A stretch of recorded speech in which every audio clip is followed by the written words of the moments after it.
Oui, donc parce que oui, oui, attendez, donc j'ai partagé le screen, partagé l'écran, ça va venir.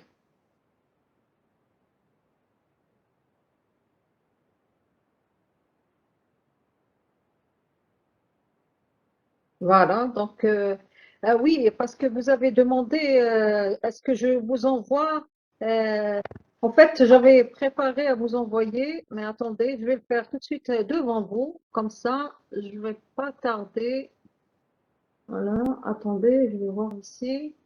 Est-ce que je pourrais, je vais le faire tout de suite.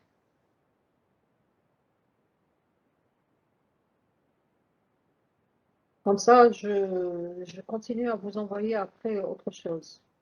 Parce que si je veux tarder, ça va se cumuler et puis je ne vais pas m'en sortir par la suite. Donc, je préfère le faire maintenant. Attendez. Voilà, donc c'est pas dans cette boîte qu'il faudrait que je sois. Voilà, c'est dans la boîte Easy.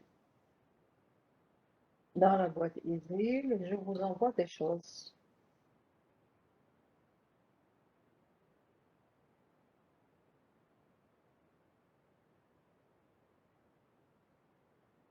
En fait, je vais vous envoyer le cours numéro 3 et le TP numéro 2 que j'avais finalisé.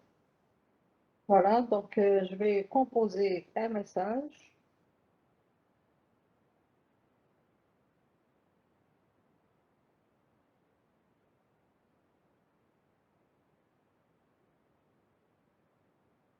Désolée, mais la connexion n'est pas très fameuse. Les chargements en cours, donc on ne s'inquiète pas.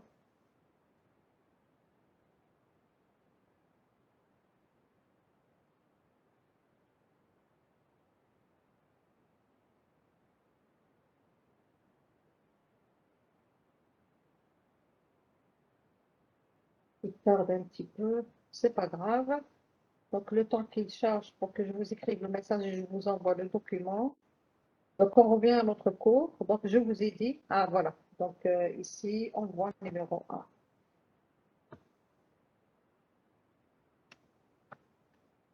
Madame, Numéro 1, donc madame, carrément renvoyer ce message ici. madame, Ce message, je vais ajouter les fichiers.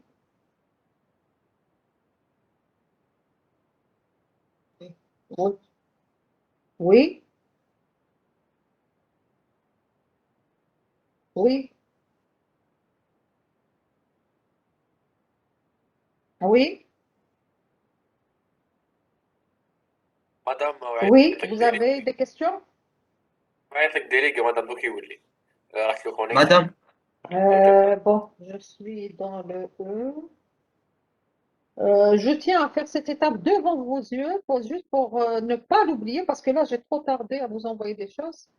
Donc ici, donc, oui, oui, je vous entends. Donc ici, j'ai envoi numéro 1. Je vais copier la liste. Oui, oui, oui, je vous entends. Je vous entends, s'il vous plaît.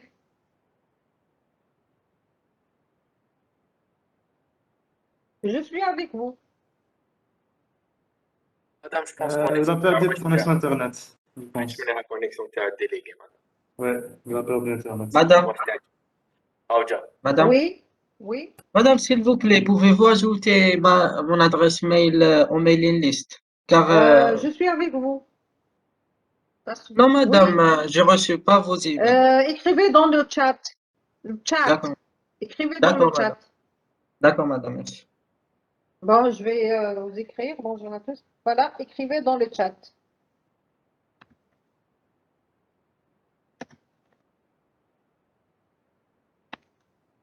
Dans le chat.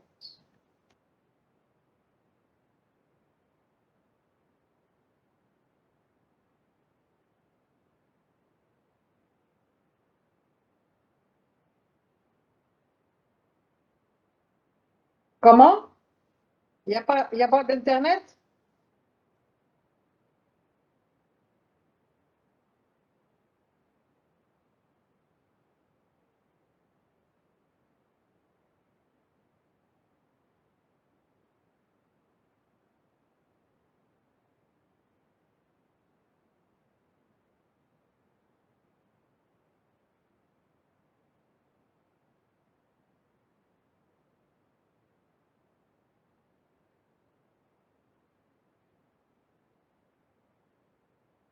Madame, je pense problème Algérie Télécom.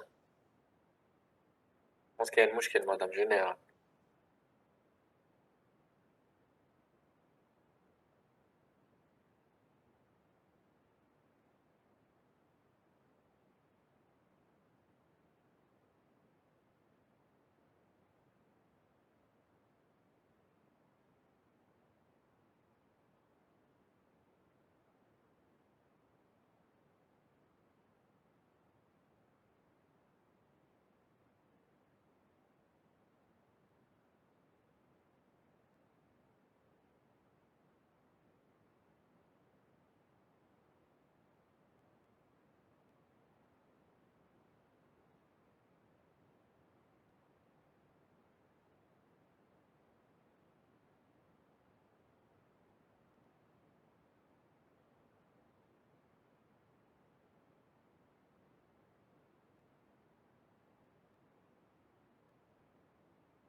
Je crois que ça s'est reconnecté.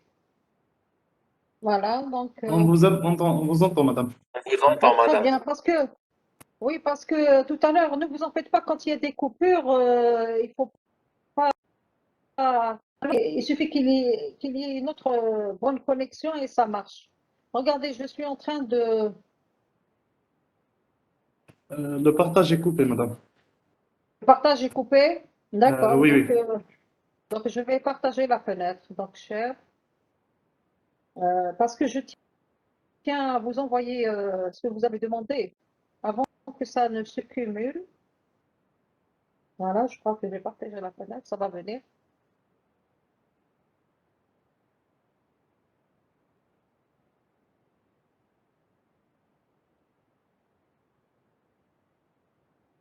Regarde.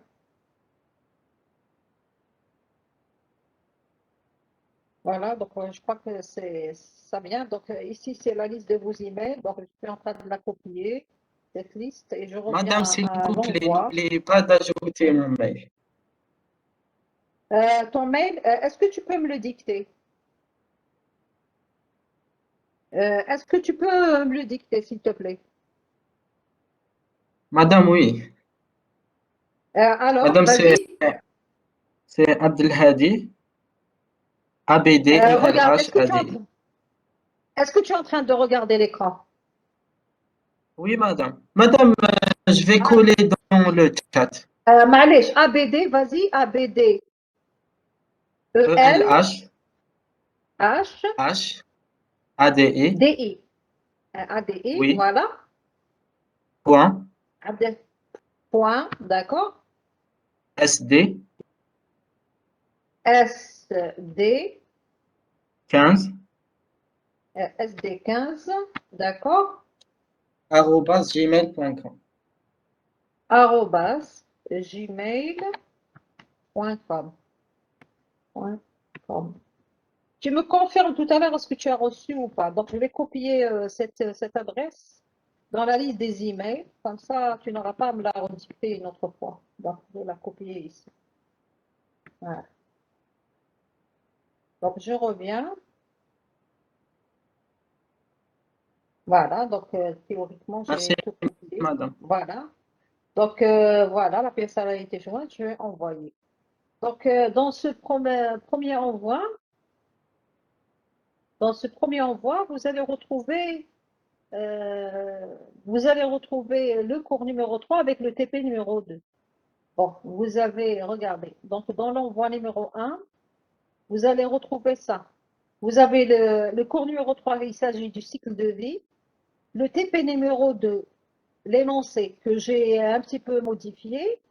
Parce que la dernière fois, n'oubliez pas, on a rajouté cette notion d'énumération. Et puis, la solution du TP numéro 2.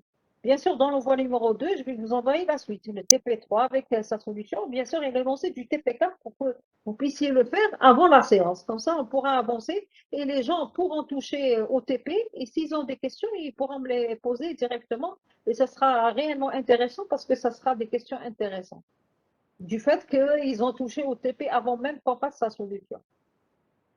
Voilà, donc je vais fermer ce fichier et je reviens à ce que j'étais en train de parler parce que nous avons dit, c'est le bon fichier qui est ouvert ici. Et voilà, donc c'est le bon fichier. Donc nous avons dit dans le cycle de vie du cours numéro 3, il s'agissait de déterminer toutes les étapes par lesquelles on doit passer pour créer un logiciel du début jusqu'à la fin. Donc, depuis la réflexion jusqu'à l'exploitation du logiciel et même à l'étape de sa maintenance. Voilà, donc c'était le modèle, c'est ce qu'on appelait le modèle de cycle de vie. Maintenant, aujourd'hui, on va faire c'est pas le modèle de cycle de vie, mais plutôt le cycle de vie. Le cycle de vie d'un logiciel. Maintenant, ce qu'on va faire, on va faire un nouveau cours. En fait, comme sur ce micro, j'ai pas le PowerPoint, donc j'ai pas pu vous ramener le PowerPoint pour vous l'afficher. Donc, j'ai ramené plutôt le PDF. Bon, il est un petit peu daté, mais c'est toujours le même contenu. Donc, aujourd'hui, on va faire des modèles de cycle de vie. C'est-à-dire, nous avons le cycle de vie, on connaît les étapes du cycle de vie, on les a vues dans le cours numéro 3. Maintenant, il faut, pour réaliser ce cycle de vie, ou bien pour passer par toutes les étapes de ce cycle de vie, il existe des modèles. C'est ce qu'on appelle les modèles de cycle de vie. Alors, ces modèles, en général, nous avons le modèle en cascade. Donc, le modèle en cascade, nous avons le modèle en V, nous avons le modèle ou bien le cycle de vie par prototypage. Nous avons le modèle de vie ou bien le cycle de vie en spirale et nous avons le modèle cycle de vie qu'on appelle itératif et incrémental. Le plus simple d'entre eux, c'est le cascade et les plus compliqués et les plus sophistiqués sont le spirale et l'itératif incrémental. Mais c'est-à-dire que le plus compliqué d'entre eux, c'est le spirale. Il s'adapte à des situations bien déterminées. On va voir quand on va énumérer ces modèles. Donc, je vous conseille de bien suivre parce que je vais poser par la suite une question. Et celui qui me répond le premier dans le chat, il me donne une réponse correcte, je pourrais lui rajouter un point dans l'examen. J'espère que vous m'avez entendu. Voilà, donc ici, Oui, madame, سمعناك. voilà, donc je vais poser une question où chacun d'entre vous écrit sa réponse dans le chat. Mais attendez, est-ce que je peux faire le recording? Comment je peux récupérer dans ce cas-là ce que vous écrivez dans le chat? Il faut que je copie, puisque le recording n'est pas permis. Est-ce que je peux faire copier-coller? Ah oui, je peux faire. Voilà, au moins copier-coller. Voilà. Donc, commençons par le modèle en cascade. Et oui, mais là, est-ce que je peux faire l'enregistrement avec ce... Parce que vous avez demandé des enregistrements, je suis vraiment désolée. Mais est-ce que je peux le faire avec ce logiciel-là avec, la dernière fois, ça s'est coupé parce que le micro, il s'est éteint. Donc, j'ai pas pu faire le tout. Donc, revenons au cours. Donc, le premier des modèles de cycle de vie, c'est le cascade, c'est le plus simple. Donc, parmi les caractéristiques de ce modèle, c'est un modèle qui est découpé en étapes qui se suivent l'une après l'autre. Donc, elles se suivent l'une après l'autre à tel point que... Oh, ah oui, je sors ça.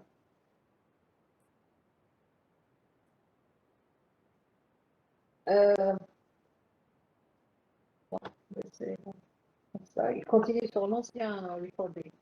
Donc, dans ce modèle, les étapes de ce modèle, ou bien de ce style de vie, c'est un ensemble d'étapes qui se suivent. Elles se suivent de telle façon à ce qu'on a l'impression que c'est une cascade. It's a waterfall. Shellal. Donc, on dit en arabe shellal. It's a waterfall. Donc, comme les étapes se suivent l'une après l'autre, donc on dirait, on a l'impression que c'est de l'eau qui tombe successivement vague par vague. Donc, ce modèle, c'est un modèle très classique qui a été initié la toute première fois par Royce en 1970. Il contient un certain nombre d'étapes ou de phases successives et chaque phase, elle correspond à une activité, c'est-à-dire un travail qu'il faudra qu'on fasse dans la phase. Ce travail qu'on devra faire dans la phase, on l'appelle l'activité. Et puis, réaliser une activité, ça peut avoir euh, comme résultat un produit ou bien, si vous voulez, un petit livrable. C'est ce qu'on appelle un petit livrable. C'est-à-dire qu'un produit, que ce soit un petit logiciel de test. Attendez un petit moment. Un petit moment, il y a le téléphone qui sonne. Un petit moment, je reviens.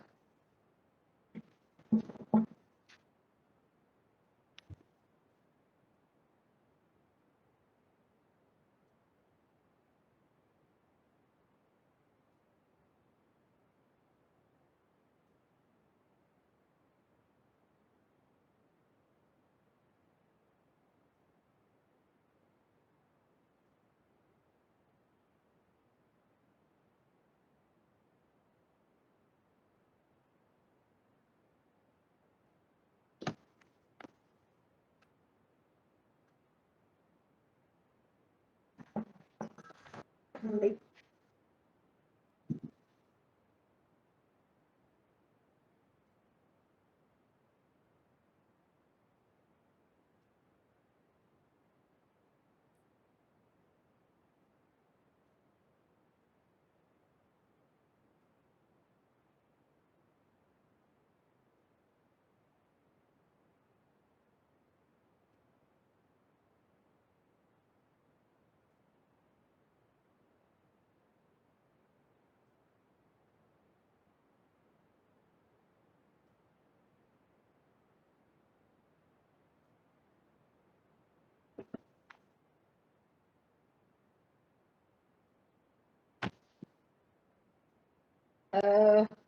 Désolée, je reviens. Donc, chaque fois qu'on réalise une activité ou bien un travail à l'intérieur d'une phase, on aura quelque chose à livrer au client. On peut lui livrer, par exemple, à une étape le cahier de charge. On peut lui livrer le cahier de charge, je veux dire, bien ficelé, c'est-à-dire avec les spécifications des besoins, sous forme de diagramme. On peut lui livrer, par exemple, un premier prototype du logiciel et ainsi de suite. Donc, chaque étape peut avoir peut produire un ou plusieurs livrables à livrer au client. Et chaque phase, si jamais je passe par une phase, je ne remets pas en cause les phases précédentes. Ça veut dire que je prends pour argent comptant. J'ai passé une phase, j'ai réalisé le travail, c'est bon, je passe à la phase suivante et ainsi de suite. Il n'y a pas moyen de réviser ce que j'ai fait auparavant. Donc, il n'y a pas de retour, si vous voulez.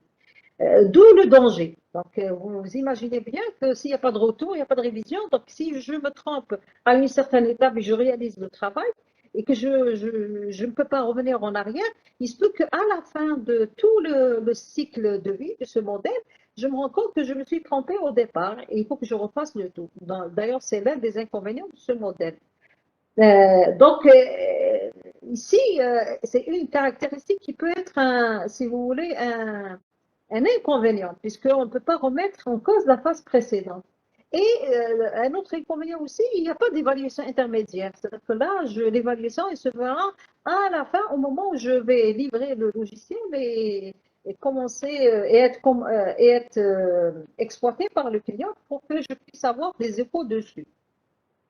Voici un petit schéma explicatif de ce modèle en cascade, de ce cycle de vie en cascade. Donc, nous avons les différentes phases, vous les voyez ici. Donc, chaque phase, elle correspond à une activité à réaliser.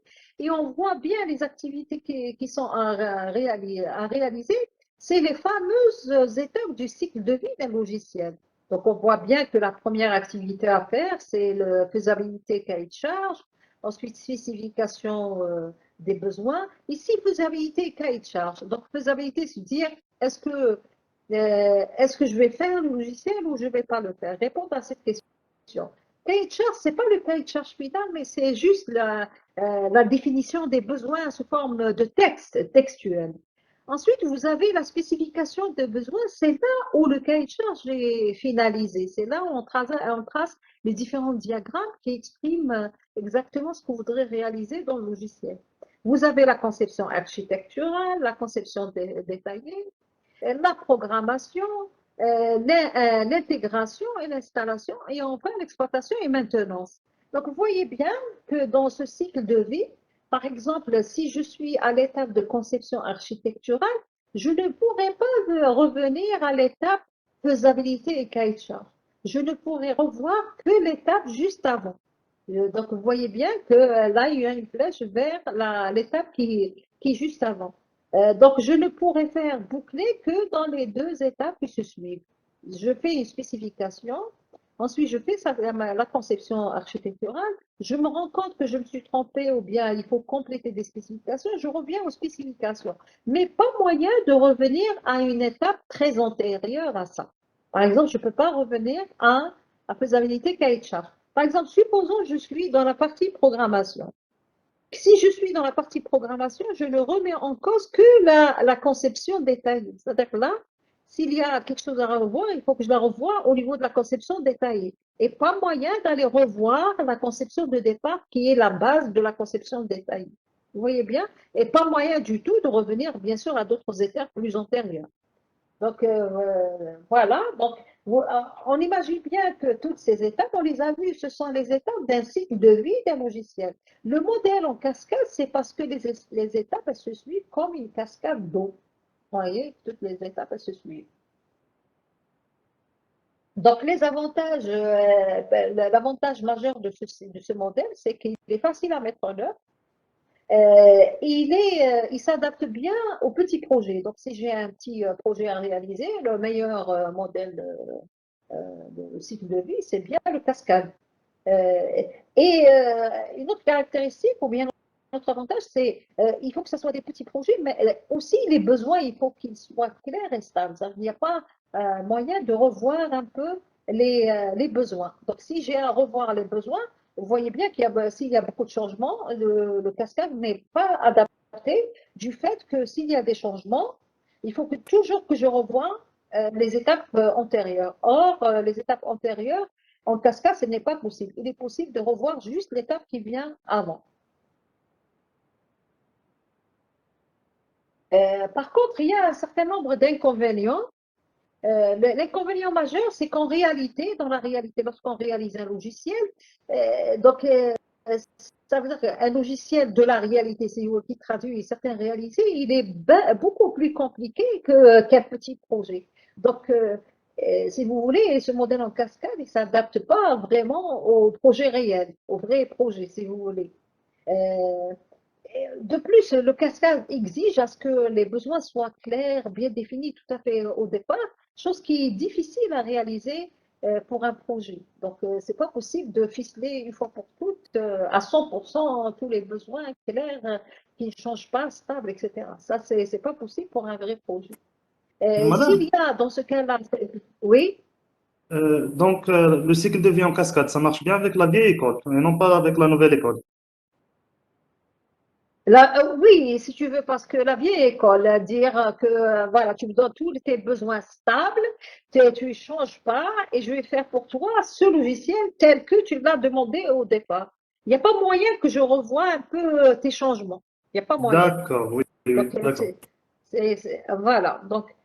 Donc s'il y a des nouvelles exigences ou bien des nouveaux besoins, il n'y a pas moyen de les prendre en charge. Parce que là, le cascade, il prend pour argent comptant ce que tu m'as raconté tout à fait au départ, depuis la faisabilité. À partir du moment où on a décidé que c'est faisable, une fois que tu as défini les besoins, c'est ceux-là et pas autres.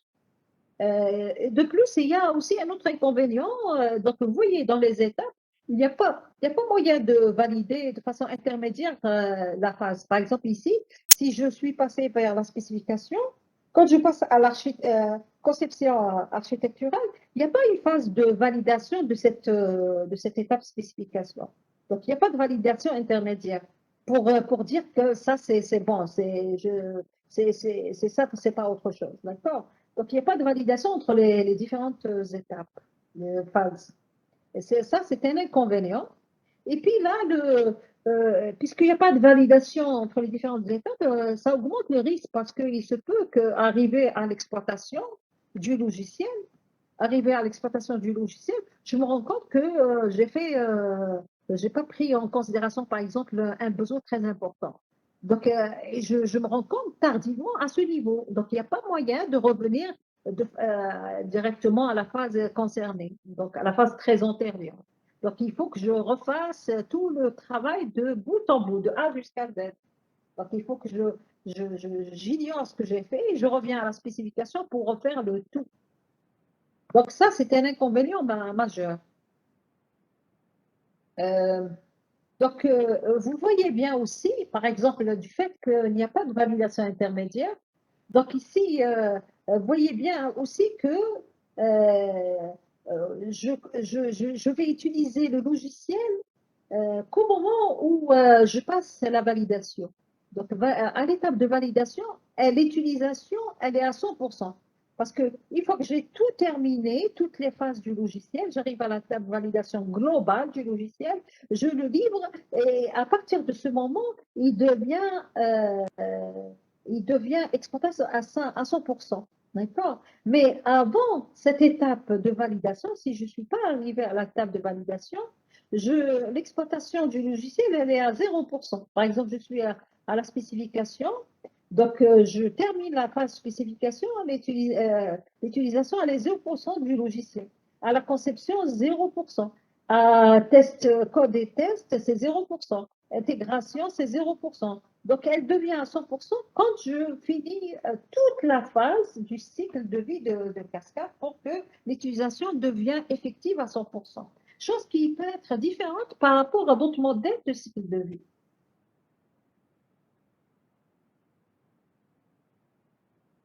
Maintenant, on passe au deuxième modèle de cycle de vie, on appelle en cascade. En fait, cycle de vie en cascade, voilà comment on le représente. On le représente sous forme d'un grand V. Donc, vous avez la première branche du V et la deuxième branche du V. Alors, la première branche du V, comme vous voyez ici, la première branche, celle-là, en fait, elle correspond au cycle de vie, au modèle de cycle de vie en cascade. Faisabilité, spécification, architecture, conception architecturale, détaillée, programmation. Ça, c'est les fameuses étapes, en gros, du cycle de vie en cascade. D'un autre côté, il y a une autre branche Cette branche, elle est là pour veiller à valider les différentes étapes. C'est ce qu'on appelle la branche de test. Ce qu'on appelle, par exemple ici, donc je suis à l'étape de faisabilité cahier de charge. Quand je passe à la spécification, donc quand je passe à la spécification, je pourrais d'ores et déjà à cette étape faire des tests d'acceptation. Donc je pourrais avoir à réaliser des tests. Est-ce que je valide cette spécification, je ne valide pas, etc. Donc quand je passe à la conception demain, et la conception détaillée, j'arrive à la programmation. Donc, supposons que j'ai fait ce chemin, j'ai fait faisabilité, spécification, ensuite conception architecturale, conception détaillée, programmation. Quand j'arrive à la programmation, déjà, je pourrais d'ores et déjà entamer des tests qu'on appelle des tests unitaires. Ce sont des tests qui pourront être intégrés dans les programmes que j'ai écrits du logiciel pour vérifier est-ce que tous les programmes réalisent bien les traitements que j'ai souhaité qu'ils réalisent. Voilà, donc c'est ce que je pourrais faire, des tests unitaires. D'ailleurs, vous allez faire dans le GL3, je crois, des tests unitaires sur les programmes en utilisant la Java Unit. Donc, cette Java Unit, c'est un package qui vous permet d'intégrer différents tests pour vérifier la validité de votre code. Donc, supposons que je me rends compte quelque part que dans ces tests, il y a quelque chose qui cloche. Donc, il y a quelque chose qui ne répond pas exactement à ce que j'ai souhaité dans ma conception détaillée.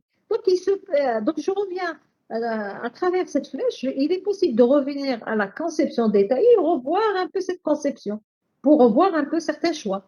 Donc, une fois que j'ai fait une révision de ça, je reviens à la programmation, je fais des tests. Et si les tests me révèlent que ça ne va pas du tout encore, donc je reviens à la conception détaillée et je refais la programmation, je fais des tests et je me rends compte que c'est OK. Une fois que c'est OK, ça y est, c'est bon. Donc, je passe à l'étape suivante, qui est celle de l'intégration et test d'intégration. Ça veut dire, par exemple, mon logiciel, je l'ai fini. Il faut que il se peut que j'ai besoin de l'intégrer avec d'autres logiciels existants chez le client. C'est ce qu'on appelle, il faut faire de l'intégration et tester est-ce que cette intégration est bonne ou pas. Si elle est bonne, OK, on passe à l'autre étape. Si elle n'est pas bonne, dans ce cas-là, on se dit peut-être ce que j'ai livré n'est pas exactement, elle n'a pas été conçu sur le plan architectural de façon convenable. Dans ce cas-là, je reviens à ma conception architecturale pour voir certains choix de conception. Donc maintenant, si les choix ont été bel et bien faits et que j'ai réussi à faire le test d'intégration et l'intégration, je passe directement au test d'acceptation. C'est-à-dire dire est-ce que c'est OK, au final, est-ce que c'est bon dans les fonctionnalités, est-ce qu'elles marchent, est-ce qu'elles sont toutes là, est-ce que ça répond à chaque besoin du client. Si la réponse est oui, je passe à l'étape suivante. Si la réponse est non, il y a quelque chose qui cloche, il faut que je revoie dans ces cas-là la spécification des besoins. Donc, il faut que je revoie mes diagrammes UML. Peut-être qu'il y a quelque chose qu'on n'a pas pris en considération. Donc, une fois que j'ai revu les diagrammes et toute la spécification des besoins dans le cahier de charge complet, je revois et je corrige. Maintenant, je refais toutes les étapes qu'on connaît. Et une fois qu'on arrive à l'étape test acceptation, je me rends compte que ça répond exactement aux spécifications des besoins. Dans ce cas-là, il faut que je passe à l'étape suivante, c'est l'installation et test système.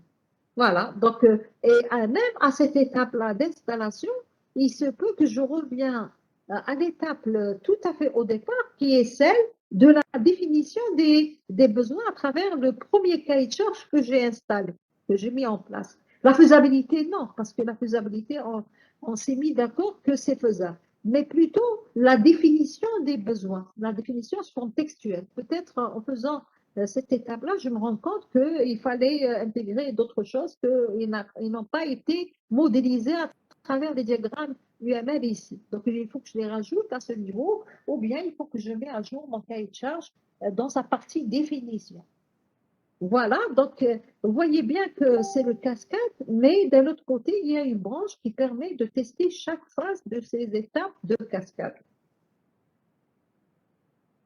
Alors, Madame, ce cycle, madame, oui, madame, s'il oui, vous plaît, pouvez-vous répéter la partie d'intégration? d'accord. Attends, il faut que j'aille chercher le chargeur parce que ça va se décharger. Un petit moment, je reviens.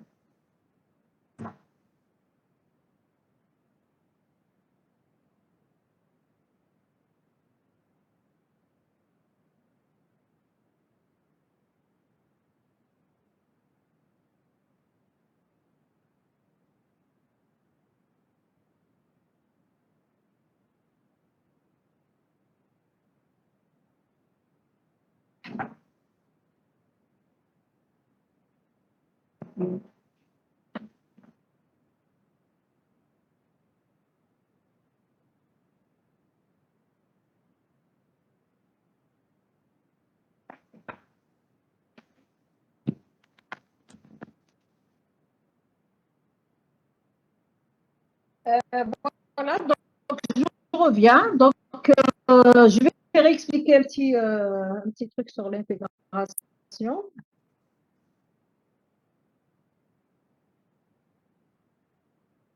Parce que, regarde, quand on développe un logiciel, il se peut qu'on développe des parties du logiciel, si tu veux. Et à chaque fois, ces parties qu'on a développées du logiciel, on pourra les intégrer avec d'autres parties déjà développées auparavant. Donc, dans ce cas-là, il faut faire cette étape d'intégration. Il faut faire cette étape d'intégration, c'est-à-dire faire en sorte que les différentes parties fonctionnent ensemble. Il faut les intégrer tous ensemble. Et maintenant, pour vérifier est-ce que ça fonctionne ensemble, on va faire des tests d'intégration. Ça, c'est un scénario. Un deuxième scénario, il se peut que le logiciel soit livré au complet, mais chez le client, il y a d'autres logiciels avec lesquels notre logiciel qu'on vient juste de livrer devra travailler en collaboration. Donc, il faut faire de l'intégration. Par exemple, comme on a fait dans l'exercice la dernière fois, on avait dit la gestion des salaires des avocats, ça marche très bien avec la gestion du cabinet, parce que la gestion du cabinet, donc la gestion du cabinet, on comptabilise le nombre d'heures de travail des avocats. Et ça, le nombre d'heures, cette information, c'est une information intéressante à envoyer vers le logiciel de calcul des salaires. Donc, on a un problème d'intégration. Donc, il faut intégrer notre logiciel gestion de cabinet d'avocats avec le logiciel existant gestion des salaires, gestion de la paie, si tu veux. Donc, l'intégration, donc ça peut être avec d'autres logiciels donc, pour qu'ils travaillent ensemble, ou bien et ça peut être dans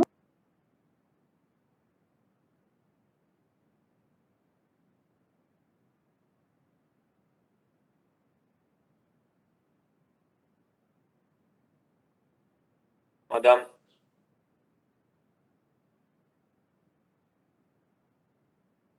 صوتي déconnecté, je pense.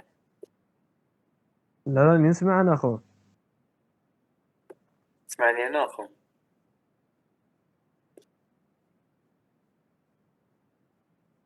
Non, la prof. Yes, era toxic.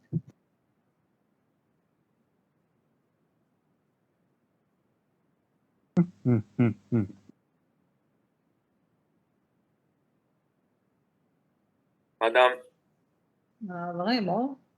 Donc, cher.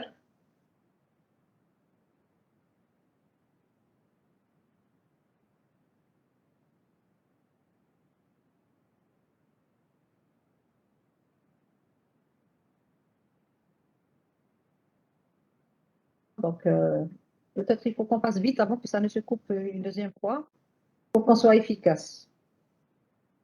Bon, je reviens à ce cours.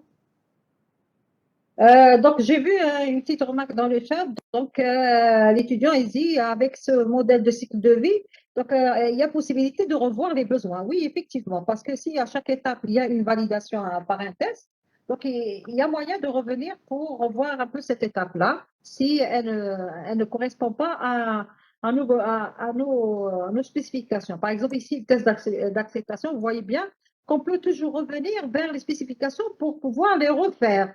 refaire la modélisation de ces besoins. Ou bien à l'installation, on peut refaire même le cahier de charge initial, là où on a défini les besoins. N'oubliez pas, le cahier de charge final, c'est quoi? C'est la définition des besoins avec la spécification des besoins. La définition des besoins, c'est écrire textuellement ce qu'on va faire. Et la spécification des besoins, c'est modélisé à travers des diagrammes tels que UML. Donc, il se peut même qu'on revient même à la définition même des besoins.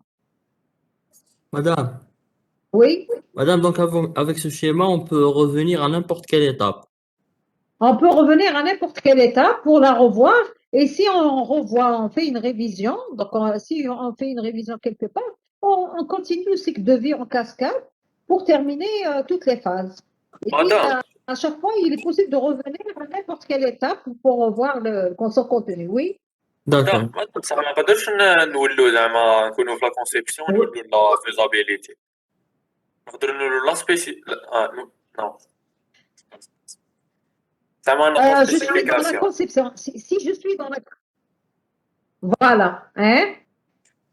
نديروا Donc, si je الانتربريتاسيون نقدروا suis... نولوا غير لا سبيسيفيكاسيون ما نقدرش نولوا لا فيزابيليتي Parce que regarde, à partir du moment où j'ai passé cette étape, je continue. C'est comme si je suis en train de faire le cascade. C'est comme si Oui, je suis en voilà. train de faire le cascade. Mais une fois que je vais livrer quelque chose pour être accepté, installé, c'est là où je pourrais revenir à n'importe quelle étape des phases du cascade. ماشي شاك فوا ندخلوا نديروا التيست من بعد نولوا نهبطوا كامل هذيك حتى بروغراماسيون نبداو نطلعوا بلي تيست Voilà, donc, non, justement, لازم نهبطوا tout هنايا, هاد la première étape. C'est comme si je réalise le cascade. D'ailleurs, c'est les mêmes étapes du cascade. Je réalise tout le cascade. Une fois que je termine la programmation, c'est là où je vais faire des tests. Je reviens pour vérifier est-ce que ce que j'ai fait, ça correspond bien à ce que je souhaitais avoir. Donc, le V, c'est finalement, c'est le cascade et puis il y a une autre branche pour monter. C'est pas pour descendre. En fait, le cascade, on descend.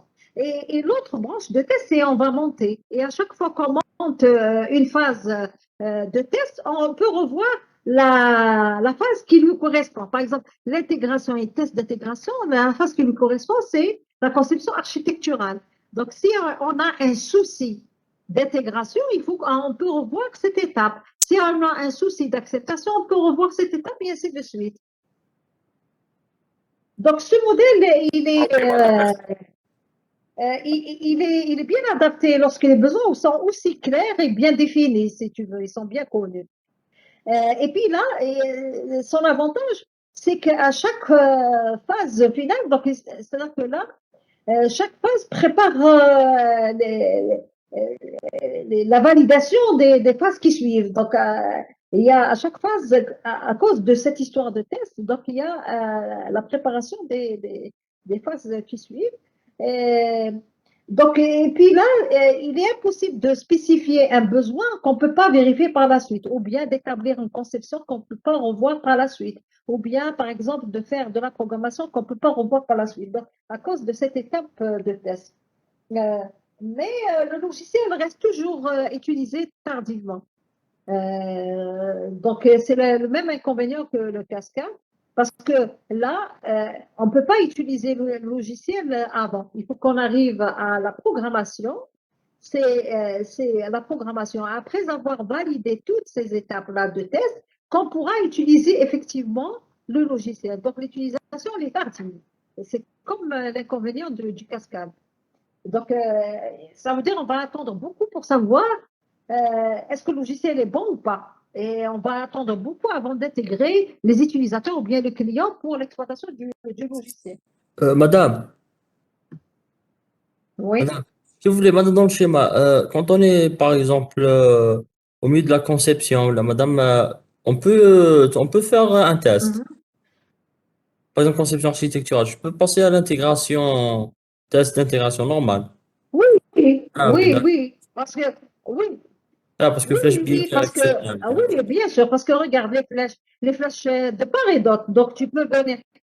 Bidirectionnel, ça veut dire que tu peux venir de l'intégration vers la conception ou vice-versa. Donc, les flèches, elles sont bidirectionnelles, de part et d'autre. Mais Oui. vous avez Merci. dit que quand on termine jusqu'à la programmation, quand on termine la programmation, c'est là qu'on va faire les tests, pas avant. Oui, mais c'est-à-dire qu'il ne faut pas oublier justement ce qui justement, j'ai peut-être omis de vous dire, peut-être je me suis rappelé à travers la question et la remarque de votre camarade, c'est vrai qu'à chaque phase, de toute façon, regarde, pour réaliser le logiciel, on est obligé de faire toutes les étapes qui sont ceux-là. Faisabilité, cahier de charge, spécification, conception détaillée, programmation. Mais on va faire cela qu'on valide une étape à travers par des tests du fait qu'il y ait cette flèche bidirectionnelle. Ça veut dire le schéma de validation. Ça peut être comme ça veut dire je fais toutes les étapes de cette manière, donc je réalise toutes les étapes comme on a fait en cascade, et puis là, à la deuxième phase, je vais faire les différentes étapes de test. Ça veut dire que je vais faire le schéma, par exemple, du test vers l'étape. Par exemple, ici, je suis dans le test unitaire, je viens dans le test unitaire pour revenir à la conception détaillée. Je viens dans l'intégration pour revenir à la conception architecturale, test d'acceptation pour revenir à la spécification. Ça veut dire que j'aurais fait mon V complet, comme ça. Je l'aurais réalisé de bout en bout. J'ai fait le cascade en premier. Voilà, ça c'est le, si tu veux. Excusez-moi, madame. Si on est la faisabilité et le cahier de charge, on ne pourra pas faire un test d'installation et de test. C'est illogique. Du coup, on doit terminer la programmation pour pouvoir faire les tests. Donc, on ne peut pas faire les tests avant de terminer la programmation TANA. Ici, installation et test système, ça peut ne pas être juste l'exploitation du logiciel. Ça peut ne pas être juste ça, parce qu'il y a d'autres besoins. Par exemple, il est dit dans le logiciel qu'on doit le déployer, par exemple, sur un matériel d'une certaine configuration. Exemple. Et puis là, on revient à la faisabilité cahier de charge, parce que dans le cahier de charge, peut-être on n'a pas spécifié ce besoin de cette machine avec une certaine configuration. Par exemple, pour faire l'exploitation de notre logiciel, par exemple, on a besoin, par exemple, d'un serveur qui doit fonctionner sous réseau. Or, ici, dans le cahier de charge, on n'a pas spécifié que la solution doit être déployée en réseau.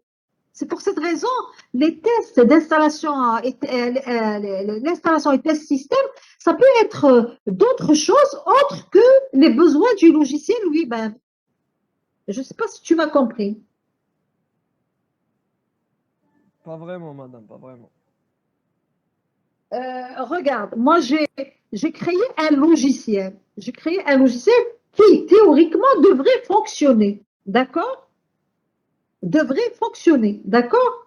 Ce logiciel, avec ce logiciel, pour qu'il fonctionne, il faut que ça respecte un peu aussi la configuration matérielle sur laquelle il doit être déployé.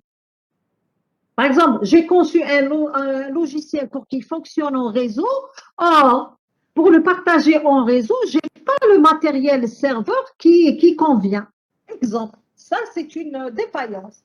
Alors, le fait de revoir ici faisabilité cahier de charge, c'est parce que quelque part, on a omis de mettre comme besoin que le logiciel doit être déployé dans un environnement réseau, partageable, parce que ça, c'est un besoin aussi. C'est un besoin, si tu veux, qui n'est pas... c'est un besoin qui n'est pas fonctionnel. Ce n'est pas la programmation du logiciel, c'est d'autres besoins, si tu veux, non fonctionnels, des exigences non fonctionnelles du logiciel. C'est l'environnement de déploiement. Alors, cet environnement de déploiement, il n'a pas été spécifié au départ. Donc, c'est la raison pour laquelle, donc ici, la flèche installation et test système, ça peut ne pas être simplement l'installation du logiciel. C'est peut-être la vérification de la configuration de l'environnement sur lequel doit être déployer le logiciel. Donc, on a vérifié les paramètres sur lesquels doit être déployé le logiciel. On s'est rendu compte que parmi les besoins, ça n'a pas été spécifié dans le cahier de charge. Donc, il se peut que je revoie cette étape, même avant même de faire le programme du logiciel. Je ne sais pas si tu m'as compris. Oui, en général, oui, madame, oui. Merci. Sans le logiciel, on s'est rendu compte que dans le cahier de charge lui-même, c'est-à-dire que ce n'était pas possible de mettre en œuvre le logiciel avec ce qu'ils ont demandé dans les cahiers de charge. Ce n'était pas possible. Donc, on avait fait des tests système, par exemple, telle configuration avec telle autre, telle, etc. On a fait certains tests d'installation et de test système qui nous ont dit que c'est pas possible avec ce qu'ils ont spécifié ici. Il faut qu'on revoie ce cahier de charge. Pour que votre solution marche, il faut revoir votre cahier de charge avant même de faire le programme. Donc, c'est pour cette raison, quand on dit installation de test système, ce n'est pas simplement l'installation de test système sur le logiciel qu'on a à 100% réalisé, mais aussi d'autres vérifications d'installation et système de l'environnement dans lequel le logiciel doit être déployé. J'espère que tu m'as compris. Voilà, donc maintenant on arrive à un troisième modèle de cycle de vie, c'est ce qu'on appelle le prototypage. Le prototypage, c'est clair et net, vous connaissez ce mot. Prototypage, ça veut dire je vais faire un petit modèle, une petite maquette de mon logiciel. Un petit modèle, un logiciel petit, si vous voulez, que je vais tester pour voir est-ce que c'est bon, je continue ou je continue pas. Cette histoire de modèle ou bien de maquette, on la comprend très bien chez un architecte. Un architecte, lorsqu'il décide de construire une maison, il fait un plan. Donc, il fait le plan, il trace le plan sur papier, et puis il peut réaliser une petite maquette miniature de la maison future qu'il voudra construire. Donc, cette petite maison miniature, c'est pour voir est-ce que c'est bon, c'est pas bon, est-ce qu'il peut passer à la réalisation effective, à grande échelle, si vous voulez. Donc, le même mécanisme, on peut le réaliser dans les logiciels. Donc, je peux réaliser une petite maquette de ce que je veux réaliser dans mon logiciel. C'est pour voir est-ce que ce logiciel, je continue à le faire ou bien il faut revoir certains choix de départ. Alors, le modèle ou bien le prototype ou bien la maquette, elle peut être construite en phase de spécification, comme elle peut être construite en phase de conception. Donc, en phase de spécification, qu'est-ce que je peux construire comme prototype ou bien comme maquette? Par exemple, je peux construire, par exemple, mon IHM, l'interface en machine. Je fais les menus, les couleurs, les boutons, passer un menu vers un autre, un menu vers un sous-menu, etc. Donc, par exemple, je vais cibler les besoins. Par exemple, donc je saurai ce que je veux quand je le verrai. Par exemple, ici, donc je vais faire une conception par exemple, d'un menu de telle sorte à ce que, par exemple, je vais guider l'utilisateur pour le choix de ses besoins. Par exemple, un besoin qui dit, par exemple, créer la fiche employé. Par exemple, je vais faire créer employé. Et puis, dans créer employé, je vais tracer, par exemple, une fiche qui englobe les informations d'un employé. Donc, celui qui va suivre avec moi ce besoin en termes de spécification, il va comprendre que c'est bon, parce que ce prototype, il est bien ficelé. Il suit bien sa logique.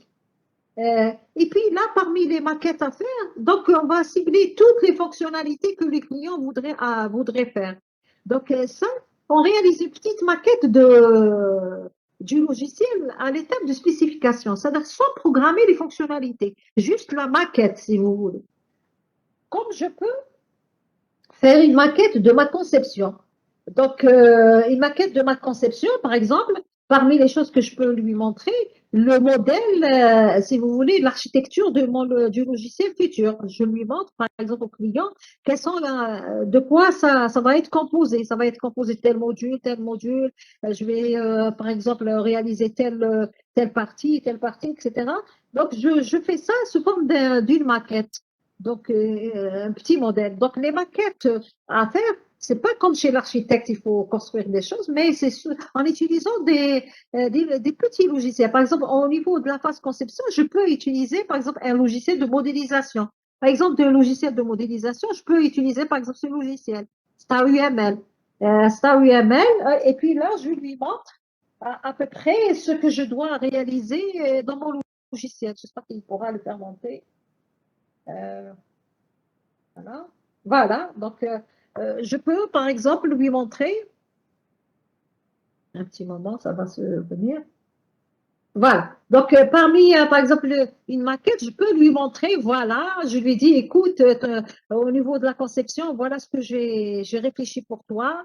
J'ai réfléchi que tu as besoin, par exemple, d'un module qui va gérer le fournisseur, d'un autre module qui va gérer les équipements, et puis un autre module qui va gérer, par exemple, la liste des équipements d'un fournisseur.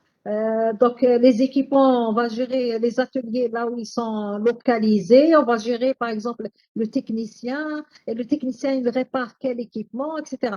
Donc, je peux lui montrer ça comme étant une maquette que j'ai réalisée à la phase de conception.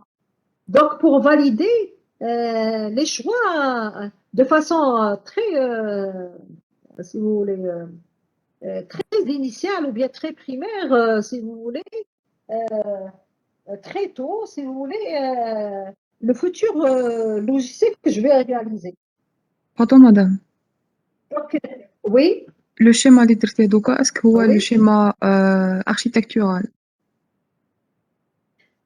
Ça, c'est le schéma architectural. En fait, ça, c'est pas le schéma architectural, ça, c'est le diagramme de classe. Donc, il pourra faire office d'un diagramme dans la partie spécification des besoins. Le schéma architectural, c'est comme celui-là, mais au lieu que ça soit des classes, ce sont des modules, des packages. Ça veut dire un package, c'est un ensemble de classes. On imagine bien, par exemple, 2 ou 3 classes englobées dans un seul package qu'on appelle module, par exemple. Ici, par exemple, je peux rassembler, attendez, je vais rassembler, par exemple, le fournisseur, le technicien dans un seul package. Je peux rassembler, par exemple, l'équipement, le véhicule dans un deuxième package parce qu'ils font partie de la même catégorie de choses, si vous voulez. Atelier, je vais le mettre dans un autre package. Et si je fais le package personnel, qui soit fournisseur ou bien technicien, le package instrument, qui soit équipement au véhicule, et le package atelier, j'aurais fait ma conception architecturale. Est-ce que tu m'as compris? Et pour détailler, Ce que vous voyez. Et pour détailler, donc chaque package, je vais encore l'éclaircir en donnant plus de détails, ou bien en expliquant textuellement, ou bien en écrivant les algorithmes correspondants, ou bien en spécifiant aussi les structures de données que je vais utiliser. Dans chaque package, je vais spécifier, par exemple ici, pour le package personnel, qui va englober fournisseurs et techniciens, je vais spécifier, par exemple, pour le fournisseur, je vais dire le fournisseur sera caractérisé par un numéro registre de commerce, raison sociale, etc. Donc, par exemple, pour le technicien, il sera caractérisé par matricule. Donc, par exemple, par la suite, je vais utiliser la liste des techniciens. Donc, je vais utiliser structure de données tableau ou bien vecteur ou autre. Et je vais écrire, par exemple, l'algorithme des méthodes. Par exemple, désigner chef équipe. Dans la conception détaillée, je vais écrire l'algorithme de ça. Je vais écrire l'algorithme ajouter équipement. L'algorithme, si tu veux. Est-ce que tu m'as compris? Les structures de données et les découpages en package. Voilà. Donc, ici, le prototype, je vous ai dit, ou bien dans la phase spécification, très tôt dans la phase spécification, je peux déjà faire un petit modèle, une petite maquette pour montrer un petit peu l'allure de mon logiciel que le client va utiliser. Ou bien, je peux lui montrer le modèle de ma conception du logiciel sous forme de package ou bien sous forme de composants. Donc, tout dépend de ce que j'aurais choisi comme moyen pour mettre en place ma conception architecturale. Alors, parmi les types de modèles ou bien de prototypes, il y a celui qu'on va jeter, il y a celui qu'on ne va pas jeter. Celui qu'on ne va pas jeter, c'est le prototype évolutif. Donc, celui qu'on va jeter, c'est lorsqu'on développe une petite maquette très simple à la sauvette qui ne va pas nous coûter cher en termes de temps et d'argent. Donc, on fait un petit squelette du logiciel sans développer en détail ses fonctionnalités. Et juste pour créer un petit peu le logiciel et montrer au client un petit peu le processus d'enchaînement des différentes phases du logiciel. Donc, une fois qu'il dit oui, je crois que l'allure de ce logiciel, c'est bon, on va jeter ce prototype et on va commencer à développer le logiciel réel, donc sous le format réel. C'est ce qu'on appelle le prototype jetable. Maintenant, il y a un autre prototype qui n'est pas jetable, évolutif. Donc, ça veut dire que la maquette qu'on a développée initialement, on ne va pas la jeter, on va essayer de la faire évoluer. La faire évoluer en la complétant de plus en plus avec ce qu'il y a lieu de compléter. Donc, il y a des manques dans l'embryon initial ou bien la maquette initiale. Et il faut à chaque fois alimenter ou bien rajouter des choses pour obtenir le produit final.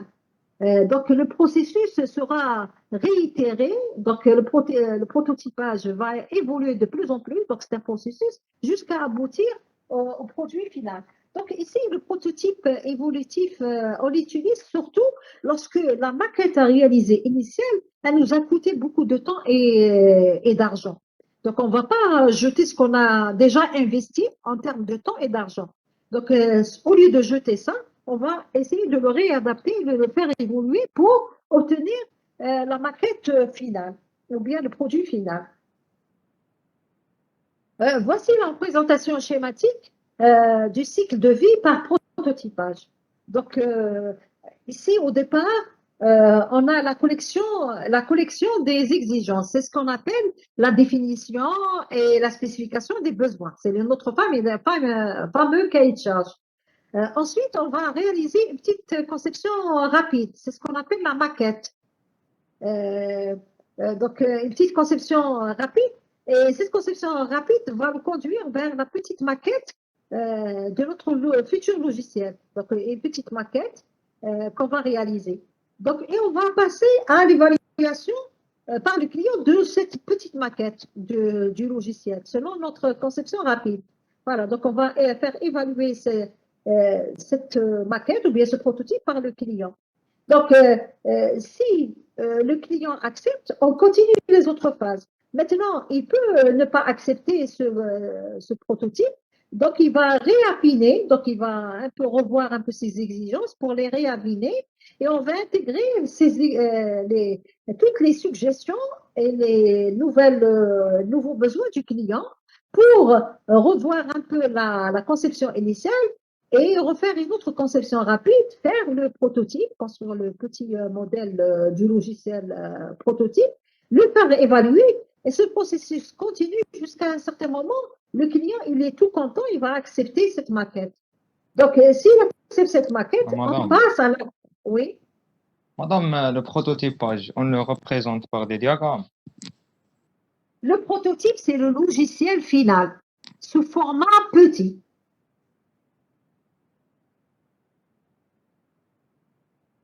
Par exemple, j'ai un logiciel gestion des étudiants. Dans ce logiciel, il faut que je retrouve l'étudiant, donc la gestion d'étudiants, ajouter, supprimer, modifier étudiant. Il faut que je trouve module, donc il faut que je trouve calculer la moyenne, il faut que je trouve classer les étudiants. Tous ces modules-là, je dois les retrouver. Donc, je peux construire un petit logiciel à la sauvette, juste pour montrer un peu, par exemple, les menus, l'enchaînement des menus. Donc, cet enchaînement de menus, je le programme et je le montre au client sans développer les différentes fonctionnalités du menu. Il faut que je montre ça au client. Il peut me dire, écoute, mais tu as oublié de rajouter délibération. Donc, je rajoute délibération et je rajoute dans la conception et je construis délibération comme étant un nouveau menu. Une fois que je lui montre une deuxième fois, il me dit, ça c'est OK en termes d'IHF, c'est bon, je trouve que l'enchaînement il est bon. Maintenant, il faut que je passe à la conception réelle. Ça veut dire, ce prototype, il a été validé en petit. Je dois maintenant passer dans la conception réelle et passer à la réalisation effective des différentes fonctionnalités. Je ne sais pas si tu m'as compris. C'est pas le produit final. Le prototype n'est pas le produit final. C'est une petite maquette du produit final. Le prototype, pour le comprendre, c'est comme la petite maisonnette de l'architecte. Il fait un plan, il construit une petite maisonnette, et puis lorsque le client il est content de cette petite maison, donc on passe à la construction réelle de la maison. La même chose au niveau du prototype du logiciel. Oui. Madame, dans le prototype, est-ce qu'on va livrer quelque chose qui est fonctionnel, qui est utilisable Non, on va livrer quelque chose au client pour qu'il nous dise est-ce qu'on continue sur cette, si vous voulez. C'est juste une question de. C'est pour valider par le client. On va continuer sur cette lancée ou bien est-ce que ce qu'on a fait comme choix, c'est pas ça. Tu veux pas que ce soit ça et tu veux un autre truc, etc. C'est juste pour avoir la validation très tôt du client pour qu'à la fin, on ne tombe pas dans le problème où on développe le tout jusqu'au bout. Et puis là, quand on montre au client, il nous dit non, c'est tout à fait le contraire de ce que je vous ai dit. D'accord, donc c'est pas le moment pour implémenter les fonctionnalités et tout. Donc non, on n'implémente pas. On montre juste les grandes lignes de notre logiciel en termes d'interface, par exemple, ou bien en termes de modules. Dans la conception, on lui dit on va te mettre la gestion des clients, la gestion des modules, la gestion des examens, la gestion des délibérations, etc. Ça, c'est au niveau conception. On ne va pas lui donner le produit fini programmé. Oui. Non. Non, oui, d'accord. Juste, on lui montre une petite maquette du logiciel futur pour qu'il ait une idée très tôt. Une fois qu'on a eu son OK, oui. Madame, donc, on va faire une interface et on va le présenter.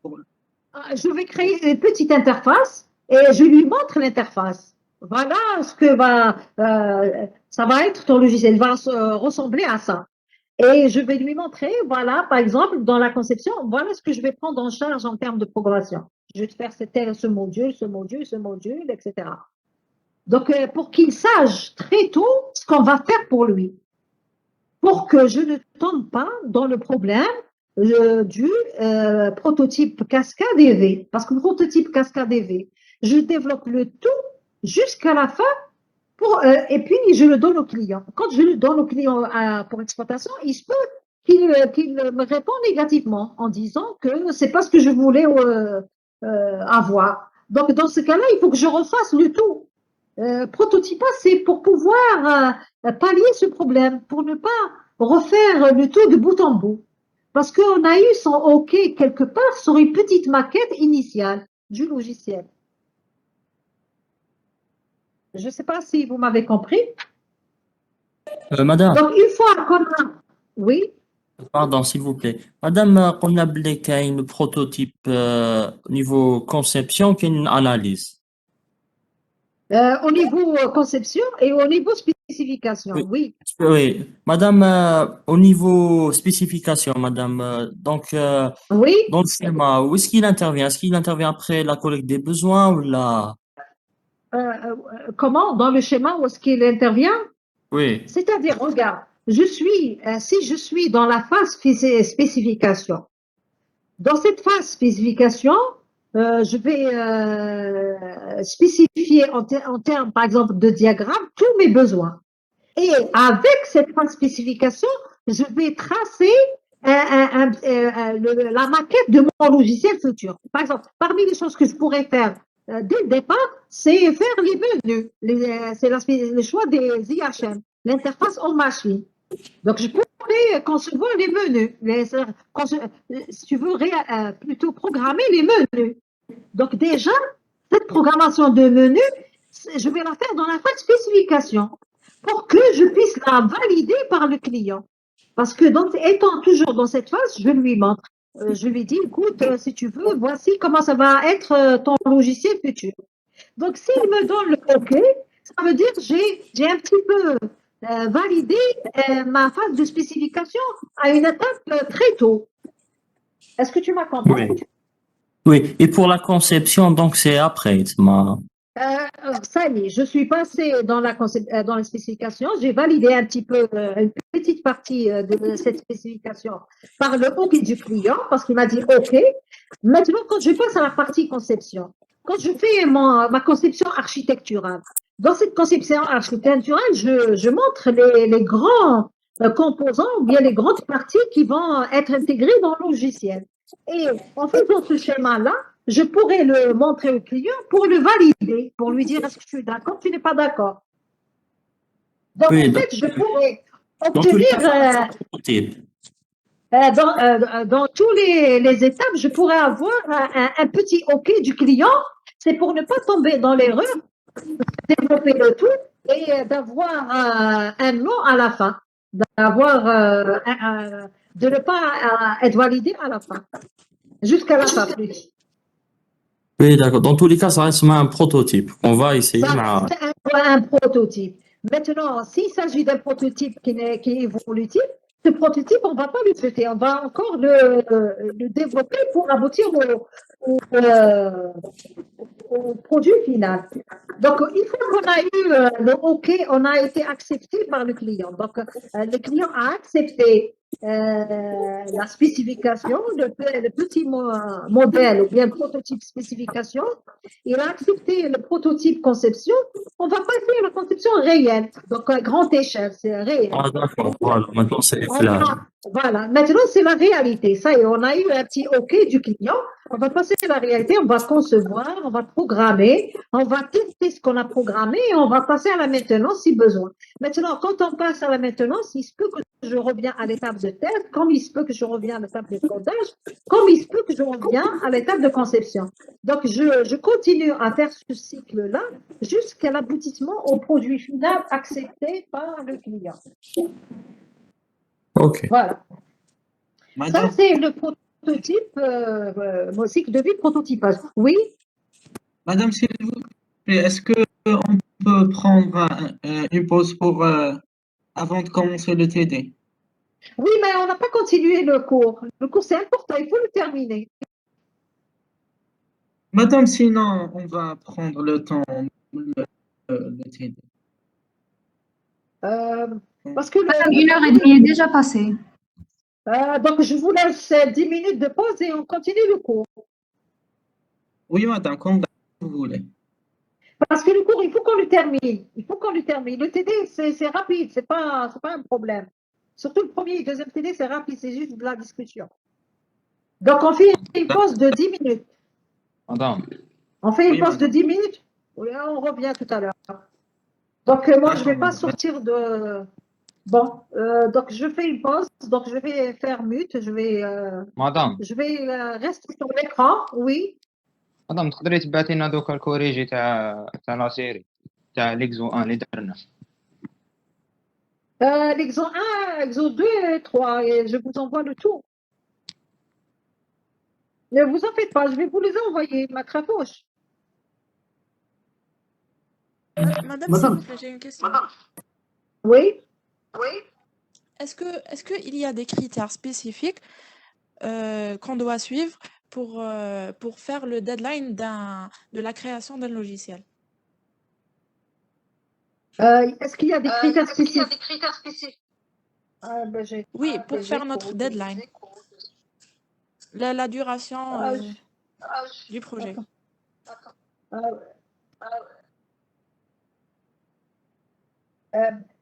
Est-ce qu'il y a des critères spécifiques pour... Ah, j'ai des échos. Comment enlever cet écho?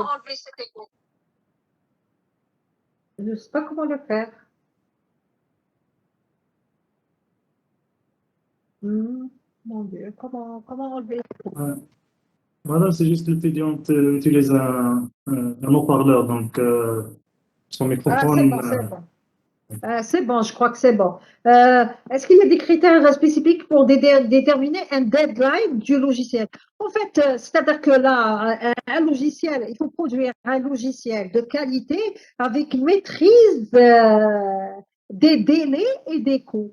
Donc maintenant, il y a, si tu veux, il y a la partie client qui rentre en jeu dans cette détermination. Donc, par exemple, des fois, le client vous demande à lui livrer, par exemple, un logiciel dans un délai particulier qui ne dépasse pas, par exemple, 2 mois, sinon 3 mois, 4 mois, 6 mois. Donc, vous êtes un petit peu lié au délai un petit peu du client. Maintenant, il faut faire en sorte que aussi, en termes techniques, vous ayez toutes les compétences pour que, s'il vous dit dans 4 mois, vous avez toutes les compétences techniques et toutes les conditions financières et techniques sont réunies pour que vous puissiez le livrer bien avant. Donc, tout dépend de votre compétence dans la production du logiciel. Maintenant, est-ce qu'il y a des critères pour limiter? Donc, à ma connaissance, moi, je ne connais pas. S'il y a des critères, peut-être il y a dans des normes, peut-être, je ne sais pas. Je ne suis pas au courant. Je ne sais pas si j'ai répondu ou pas. Oui, oui, merci, madame. J'ai une autre question, si vous permettez. Oui. Par rapport aux les répartitions des tâches pour faire ce logiciel, est-ce que dans l'équipe, les personnes dans l'équipe doivent avoir des compétences différentes les unes des autres? Oui, donc le mieux, c'est d'avoir une diversité de compétences. Parce qu'on imagine bien, par exemple, si je fais un logiciel, donc si je suis passée par toutes les phases et je suis, par exemple, arrivée à la programmation. Donc, je ne vais pas donner un seul programme à réaliser par toute l'équipe. Donc, chaque personne va réaliser une partie du logiciel.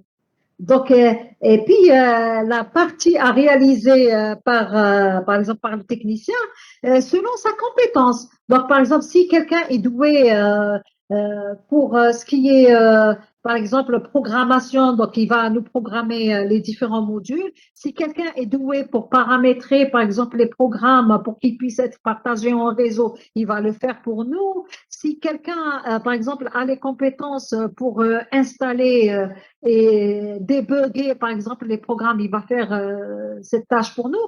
Donc, il vaudrait mieux qu'il y ait une diversité de compétences de l'équipe développeur, car l'équipe va s'entraider à réaliser le logiciel en départageant les différentes tâches et en les affectant à chacun selon la compétence. C'est mieux. Voilà. D'accord, merci. Justement. Et le fait de départager les tâches sur plusieurs personnes, c'est là où on a un souci d'intégration. Parce que regarde, quand je suis en train de programmer un module, je fais un choix, par exemple, pour appeler certaines variables avec un certain nom, pour faire un certain calcul d'une certaine manière. J'ai fait le choix d'une structure de données qui m'est propre. Et puis là, si je veux faire fonctionner ce que j'ai fait comme traitement dans le module que j'ai programmé, avec ce que tu as fait toi-même, il se peut qu'il y ait un souci. Parce que, par exemple, moi, j'ai appelé la variable X, toi, tu l'as appelé, par exemple, Y. Toi, tu utilises X pour… moi, j'utilise X pour faire un travail et toi, tu vas utiliser ce même X pour réaliser un autre travail, mais simplement chez toi, tu l'as appelé Y. Donc, on a un problème d'intégration. Donc, il faut qu'il y ait ce test d'intégration pour valider un peu les différents choix en termes programmation, en termes structure de données, en termes conception, pour que le tout fonctionne de façon cohérente, d'une manière cohérente. Voilà. J'espère que j'ai répondu à la question. D'accord, madame. Et nous, autant qu'étudiants en ISIL, est-ce qu'on sera concerné par faire toute la conception du logiciel? Ou bien il y a des tâches Vous êtes spécifiques? concerné? Vous êtes concerné? Attends, je vais te montrer par quoi tu seras concerné. En cascade, on le verra mieux. Voilà. Vous êtes concerné par la faisabilité, la spécification, la conception architecturale, la conception détaillée et un petit peu la programmation. Vous êtes concerné par ces étapes-là. Donc, vous avez ici conception, codage. Bon, c'est ici parce qu'on a fait des prototypes bien avant. Vous êtes concerné par la spécification, plutôt par faisabilité, définition des besoins dans le cahier de charge, spécification des besoins, conception architecturale, conception détaillée et la programmation. Un petit peu de programmation, pas la totalité, juste le squelette du logiciel. Est-ce que j'ai répondu? D'accord, merci beaucoup, madame. D'autres questions? Oui. مادام كي نديرو كامل هادوما من بعد هذيك واش يبقى Il te reste rien. Par exemple, si je, par exemple, en tant que développeur de logiciel, en tant que développeur du logiciel, quand tu vas Oui. livrer ton logiciel au client, tu as fait tous les tests, que ça marche, etc. Tu vas signer avec lui le contrat de maintenance. Déjà, avant de signer le contrat de maintenance, tu dois faire une certaine maintenance déjà sur le logiciel. Si au moment de tester le logiciel, tu as remarqué qu'il bug, il a des bugs, il y a des erreurs, cela, tu vas essayer de les corriger. Ça, c'est de la maintenance corrective. D'accord? Et tu as aussi une maintenance, si tu veux, évolutive. Parce que si tu crées par la suite une nouvelle version du logiciel, tu devras la livrer au client. Parce que cette nouvelle version, elle permet de mieux faire les choses. Donc, tu continues, même en livrant le logiciel, tu continues à toucher le logiciel parce que tu vas réaliser, tu vas signer un contrat de maintenance avec le client qui te permettra de suivre un peu l'évolution de ton logiciel tant qu'il est exploité par le client. Est-ce que j'ai répondu? Merci. Voilà, donc s'il n'y a pas de questions, donc je vous donne 10 minutes et on revient. Donc je vais couper le son. Donc je ne vais pas sortir de la fenêtre et dans 10 minutes on revient. Donc 14 heures, 16 heures.